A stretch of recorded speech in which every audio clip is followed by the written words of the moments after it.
ರಾಷ್ಟ್ರಕವಿ ಕುವೆಂಪು ಅವರು ರಾಷ್ಟ್ರಪಿತ ಮಹಾತ್ಮ ಗಾಂಧೀಜಿಯವರ ನಿಧನದ ಮರುದಿನ ಸಂಜೆ ಮೈಸೂರು ಆಕಾಶವಾಣಿಯಲ್ಲಿ ಮಾಡಿದಂಥ ಪ್ರಸಾರ ಭಾಷಣ ಅಂದರೆ ದಿನಾಂಕ 31 ಜನವರಿ 1948ರಂದು ಮೈಸೂರು ಆಕಾಶವಾಣಿಯೊಳಗೆ ಕುವೆಂಪು ಅವರು ಮಾಡಿದಂಥ ಭಾಷಣದ ಪ್ರತಿ ಅವರ ಕೃತಿ ವಿಭೂತಿ ಪೂಜೆಯಿಂದ ದಿವಂಗತ ರಾಷ್ಟ್ರಪಿತ ದಿವಂಗತ ಉನ್ಮತ್ತ ಹಸ್ತಹತ ನರ ಹೃದಯದ ವಿಷವಾರ್ಧಿಗೆ ಜೀವಾಮೃತ ಸಮರ್ಪಿತ. ಕ್ಷಮಿಸು ಓ ಜಗತ್ಪಿತ, ಅದೃಷ್ಟಹೀನ ಭಾರತ. ನಮ್ಮ ರಾಷ್ಟ್ರದ ಪಿತಾಮಹನು ರಣರಂಗದ ಮಧ್ಯ ಶಿರಶಯ್ಯೆಯಲ್ಲಿ ಅಸ್ತಂಗತನಾದನು. ನಮ್ಮ ಸಾಕ್ರೆಟೀಸನಿಗೆ ವಿಷಪಾನ ಮಾಡಿಸಿ ಆಯಿತು. ನಮ್ಮ ಯೇಸು ಕ್ರಿಸ್ತನು ಶಿಲುಬೆಗೇರಿದನು. ಜಗದ್ವಂದ್ಯ ಲೋಕಗುರು ಪೂಜ್ಯ ಮಹಾತ್ಮ ಗಾಂಧಿ ತಲೆ ಕಟ್ಟ ಕೊಲೆಗಾರನೊಬ್ಬನ ಕ್ರೂರ ಹಸ್ತದಿಂದ ಪ್ರಾರ್ಥನಾ ಸಭೆಯ ವೇದಿಕೆಯ ಮೇಲೆ ತಮ್ಮಿಬ್ಬರು ಮೊಮ್ಮಕ್ಕಳ ಪ್ರೇಮ ಬಾಹುಗಳ ನಡುವೆ ನಿಂತು ತಮ್ಮನ್ನು ಸ್ವಾಗತಿಸುತ್ತಿದ್ದ ವಿಪುಲ ಜನವೃಂದಕ್ಕೆ ತಮ್ಮೆರಡು ಕೈಗಳನ್ನು ಹಣೆಗೆತ್ತಿ ನಮಸ್ಕರಿಸುತ್ತಿದ್ದಾಗಲೇ ಮೃತ್ಯು ರಾಹುವಿಗೆ ತುತ್ತಾದರು. ವೇದಿಕೆಯ ಮೇಲೆ ಅತಿ ಸಮೀಪದಲ್ಲಿ ಕುಳಿತ ಹಿಂದೂ ಯುವಕನೊಬ್ಬನು ಚಿಮ್ಮಿ ನಿಂತು ಅವರ ತೆರೆದೆದೆಗೆ ಗುಂಡಿಟ್ಟು ಕೊಂದನಂತೆ. ಹಿಂದೆಂದು ಭರತ ಖಂಡದಲ್ಲಿ ನಡೆಯದಂತಹ ಇಂತಹ ಅಸಹ್ಯವಾದ ಘೋರ ಪಾತಕವನ್ನು ಇಂದು ನಡೆಸಿ ನಮ್ಮ ದೇಶಕ್ಕೆ ದೇಶವೇ ಜಗತ್ತಿನ ಮುಂದೆ ಮಹಾಪರಾಧಿಯಾಗಿದೆ, ಅವಮಾನಿತವಾಗಿದೆ.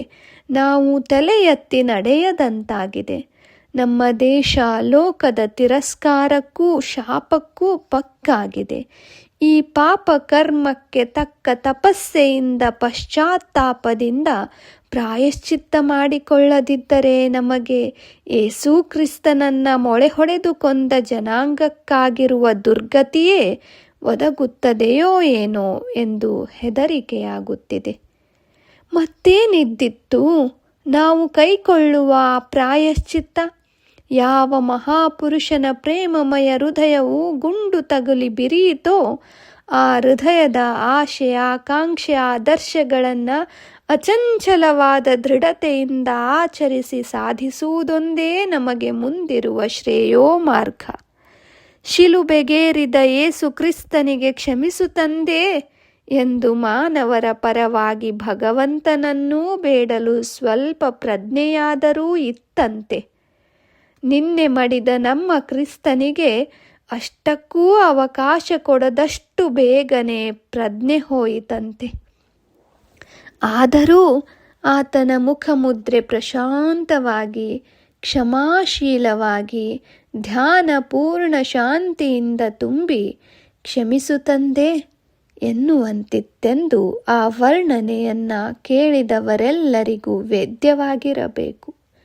ಮೃತ ಸ್ಥಿತಿಯಲ್ಲಿಯೂ ಅಮೃತವನ್ನೇ ಪ್ರೋಕ್ಷಿಸುತ್ತಿದ್ದ ಆ ಮುಖಮುದ್ರೆಯ ಸಂದೇಶ ಕ್ಷೇಮ, ಪ್ರೇಮ, ಸತ್ಯ, ಅಹಿಂಸೆ ಇವು ನಮಗೆ ರಕ್ಷಾ ಮಂತ್ರಗಳಾಗಬೇಕು. ಹಾಗಾದರೆ ಮಾತ್ರವೇ ನಮ್ಮ ದೇಶದ ಸದ್ಯೋಜಾತ ಸ್ವಾತಂತ್ರ್ಯಕ್ಕೆ ರಕ್ಷಾಯಂತ್ರ ಸಿದ್ಧವಾಗುತ್ತದೆ. ಎಷ್ಟು ಅನಿರೀಕ್ಷಿತ, ಎಷ್ಟು ಆಕಸ್ಮಿಕ, ಎಷ್ಟು ಭಯಂಕರವಾಗಿತ್ತು ನಿನ್ನೆ ಬಂದ ಆ ಘೋರ ವಾರ್ತೆ. ಮೊನ್ನೆ ತಾನೇ ಆ ಮರಣ ಪರ್ಯಂತ ಕೈಕೊಂಡ ಉಪವಾಸ ರಥದಿಂದ ದೆಹಲಿಯ ವಿಷ ಸಮುದ್ರವನ್ನೂ ಕ್ಷೀರಸಾಗರವಾಗಿ ಪರಿವರ್ತಿಸಿ ಲೋಕದ ಪ್ರಶಂಸೆಗೂ ಪೂಜೆಗೂ ಕೃತಜ್ಞತೆಗೂ ಪಾತ್ರರಾಗಿದ್ದರು.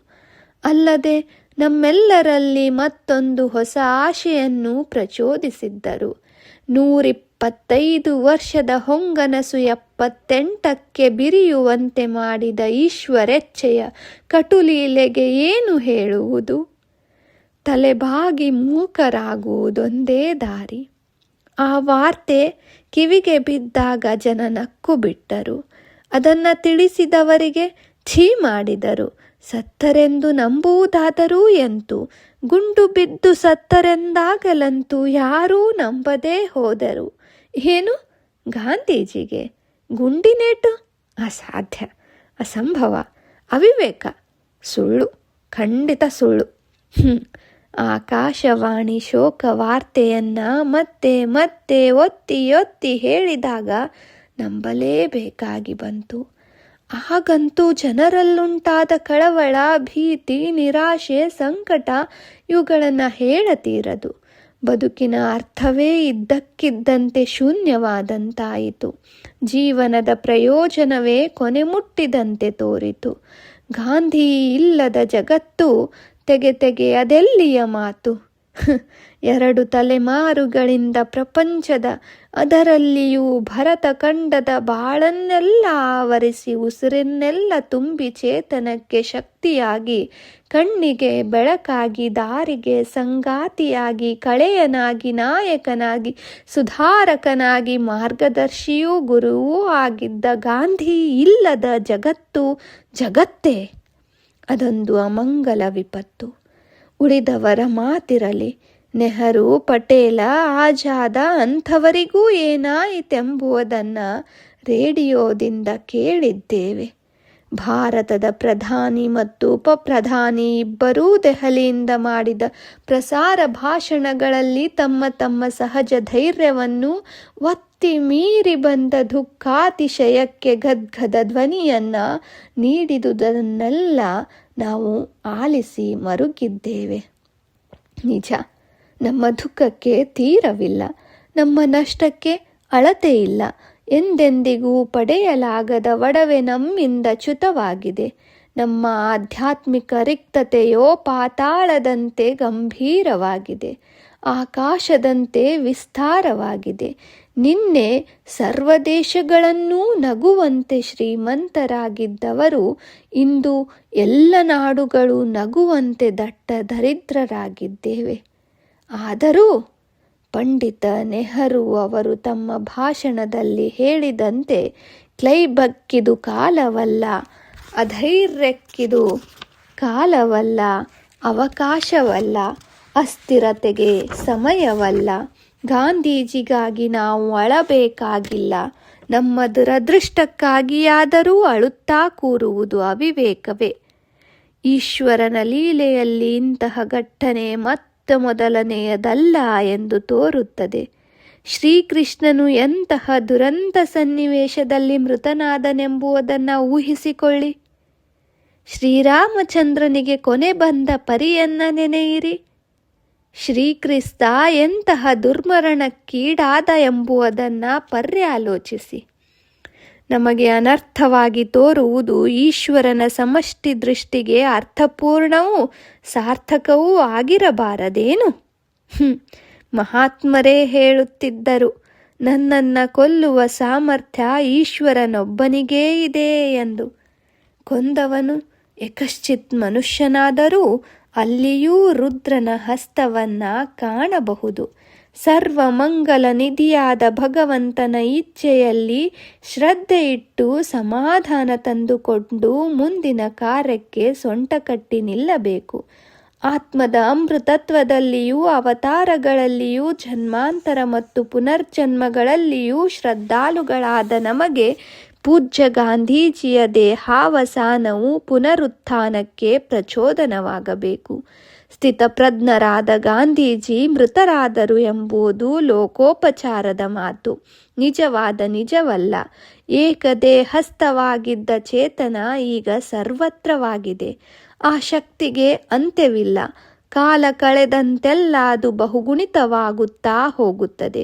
ಭಕ್ತಿ ಸೂತ್ರಗಳು ಹೇಳುವಂತೆ ಅಂತಹ ವಿಭೂತಿಗಳ ಆವಿರ್ಭಾವದಿಂದ ಮೋದಂತೆ ಪಿತರೋರ್ ನೃತ್ಯಂತಿ ದೇವತಾ ಸನಾಥಾ ಛೇಯಂ ಭೂರ್ಭವತಿ. ಪಿತೃಗಳು ನಲಿಯುತ್ತಾರೆ, ದೇವತೆಗಳು ಕುಣಿಯುತ್ತಾರೆ, ನಮ್ಮಿ ಪೃಥ್ವಿ ಸನಾಥಳಾಗುತ್ತಾಳೆ. ಗಾಂಧೀಜಿಯನ್ನ ಹೆತ್ತ ನಮ್ಮಿ ಪೃಥ್ವಿ ಎಂದೆಂದಿಗೂ ಅನಾಥೆಯಲ್ಲ, ನಿತ್ಯ ಸನಾಥೆ. ಆ ಪೂಜ್ಯ ಮಹಾತ್ಮನು ನಮ್ಮನ್ನ ಕ್ಷಮಿಸಲಿ. ಆತನ ಕೃಪೆ ನಮ್ಮನ್ನ ಕೈಬಿಡದೆ ಕಾಯಲಿ. ಆ ದೇವ ಮಾನವನ ದಿವ್ಯ ಸ್ಮೃತಿ ಕಂಗೆಟ್ಟಿರುವ ನಮ್ಮ ಜನತೆಯ ಮುನ್ನಡೆಗೆ ಗಗನೋನ್ನತ ದೀಪಸ್ತಂಭವಾಗಲಿ. ಮಹಾತ್ಮ ಗಾಂಧಿ ಕಿ ಜೈ. ಜೈ ಹಿಂದ್.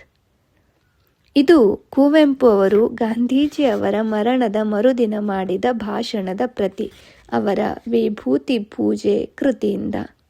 ನಮಸ್ಕಾರ.